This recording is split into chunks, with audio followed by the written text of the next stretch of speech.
তো বন্ধুরা, আবার চলে এসেছি তোমার সাথে একটা মিনি ব্লগ শেয়ার করতে। আর সেটা হচ্ছে আমার চিকুকে নিয়ে, তোমরা বুঝতেই পারছো।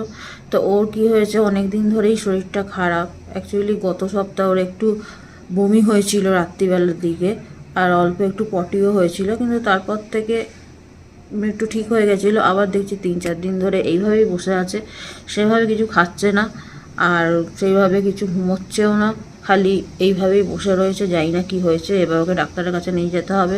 তো ভেবেছিলাম বন্ধু, এত গরম পড়ছিল যে মানুষ তো মরেই যাচ্ছিলো গরমে, তো ওদেরও হয়তো গরমে শরীরটা খারাপ করছে।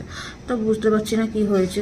তো যাই হোক, ভাবলাম তোমাদের সাথে একটু শেয়ার করি। আমার মন তো খুবই খারাপ, আর তোমরা যারা যারা এরকম ভালোবাসো তারা প্লিজ একটু ঠাকুরের কাছে প্রে করো যাতে ও খুব তাড়াতাড়ি সুস্থ হয়ে যায়।